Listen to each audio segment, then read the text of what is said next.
વિધાનસભા આખરે ગોપાલ ઇટાલિયાએ સૌથી મોટા સમાચાર કે જે ગોપાલ ઇટાલિયાએ શપથ વિધિમાં હાજર રહ્યા હતા અને શપથ લઈ લીધા છે વિધાનસભાના અધ્યક્ષ સામે અધ્યક્ષ એમણે શપથ લેવડાવ્યા છે। ગુજરાતના રાજકારણના સૌથી મોટા સમાચાર સામે આવી રહ્યા છે કે જ્યાં ગોપાલ ઇટાલિયાએ પોતાના પદ માટે શપથ લઈ લીધા છે। વિધાનસભા અધ્યક્ષ શંકર પડના સચોટ સમાચાર માત્ર ને માત્ર એનાલિસિસ સાથે ન્યૂઝ રૂમ પર આપને જોવા મળશે।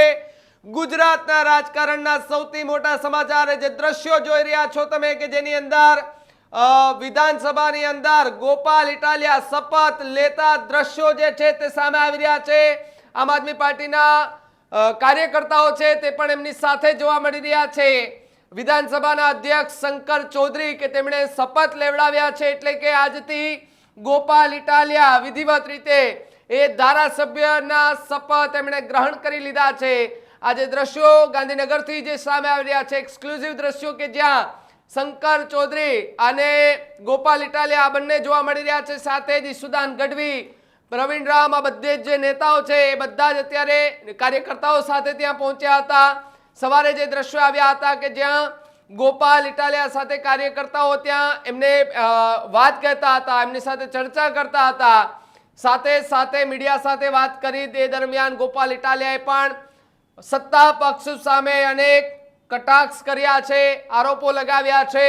આ ગરમાતા રાજકારણ વચ્ચે આખરે ગોપાલ ઇટાલિયાએ આજે શપથ ગ્રહણ કરી લીધા છે।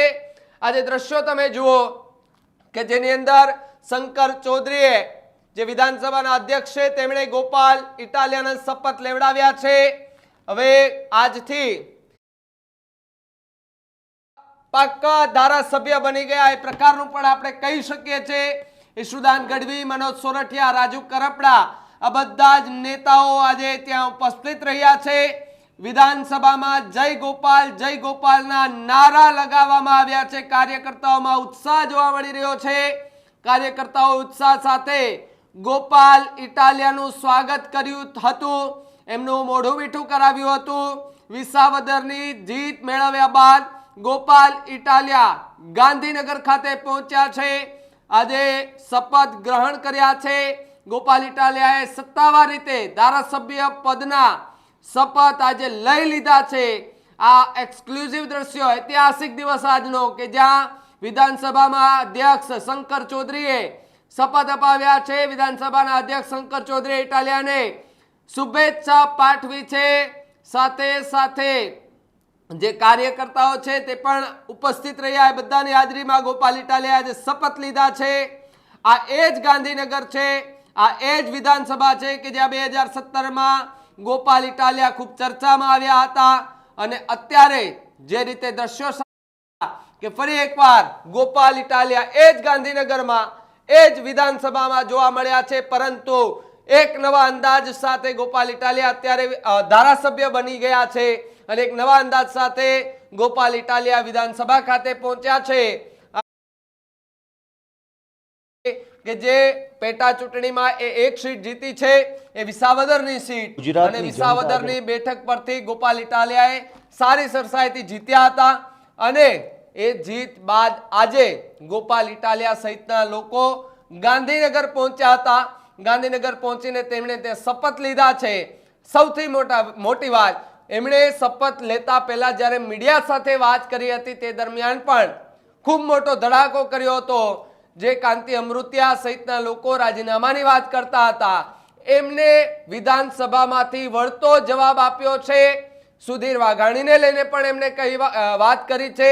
આંતરિક વિવાદનો જ્યારે સવાલ કરવામાં આવે છે ત્યારે એમની પાસે કોઈ જવાબ નથી। સ્વાભાવિકપણે વિધાનસભામાં આજે પહેલો દિવસ હોય, શપથનો દિવસ હોય ત્યારે નેતાઓ થોડું ઓછું બોલતા હોય, નવા ધારાસભ્ય છે એટલે ઓછું બોલતા હોય, પરંતુ બોલતા તો શીખી જશે, જો કે વાંધો નહીં આવે। પરંતુ સત્તા પક્ષ સામે અનેકો સવાલો કર્યા છે કે કહેવામાં આવ્યું છે રાજીનામાની વાત, તો કે ગોપાલ ઇટાલિયાએ એવું નિવેદન આપ્યું કે ભાઈ રાજીનામું અમારે નથી આપવાનું, અહીંયા સરકારે આપી દેવાની જરૂર છે, એમાં જ ગુજરાત અને ગુજરાતની જનતાની ભલાઈ છે।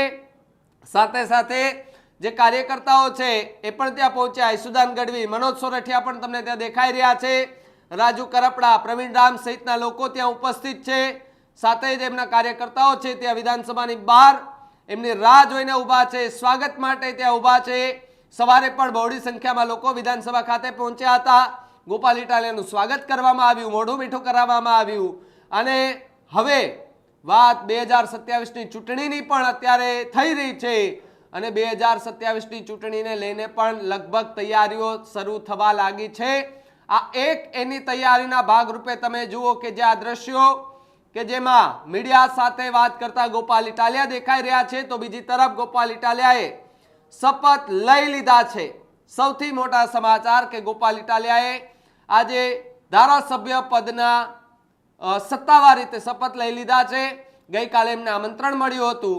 આમંત્રણ મળતાની સાથે જ એમણે પોસ્ટ કરી હતી ફેસબુક પર કે હું ગુજરાતની જનતાનો આભાર વ્યક્ત કરું છું અને આવતીકાલના ઐતિહાસિક દિવસે ગુજરાતની જનતા ગાંધીનગર ખાતે ઉપસ્થિત રહે, મારા શપથ ગ્રહણ સમારોહમાં એ ઉપસ્થિત રહે, હું શપથ લઉં ત્યારે ગુજરાતની જનતા પણ જુએ, એ પ્રકારની વાત ગોપાલ ઇટાલિયાએ કરી હતી। સાથે સાથે એ પોસ્ટ પણ ખૂબ વાયરલ થઈ હતી, લોકોએ એમાં કમેન્ટો પણ કરી હતી। સાથે જ આજ સવારથી જ વિસાવદરથી પણ લોકો ત્યાં આવ્યા છે। સાથે સાથે ગાંધીનગર આમ આદમી પાર્ટીના લોકો ત્યાં છે, ગુજરાતમાં આમ આદમી પાર્ટીના લોકો છે એ પણ ગાંધીનગરે પહોંચ્યા છે, વિધાનસભા ખાતે પહોંચ્યા છે। સ્વાગત સન્માન આ બધી જે દ્રશ્યો જે છે તે જોવા મળતા હતા। અત્યારે શપથ લઈ લીધા અને જે પ્રમાણે વાત કરવામાં આવે પ્રતિક્રિયાઓ સામે આવી રહી છે। શું પ્રતિક્રિયા સામે આવી રહી છે આવો સાંભળીએ। આજે એક બહુ જ ઐતિહાસિક દિવસ છે। ગુજરાતભરના લોકો આ ઐતિહાસિક દિવસને જોઈ રહ્યા છે અને માણી રહ્યા છે। વર્ષોથી ગુજરાતની જનતા જે ક્રાંતિ, જે ફેરફારની, પરિવર્તનની રાહ જોઈ રહી હતી, એ ફેરફાર આવવાની શરૂઆત થઈ હોય એવી ઉત્સાહની અને હર્ષની લાગણી ગુજરાતની જનતા અનુભવી રહી છે।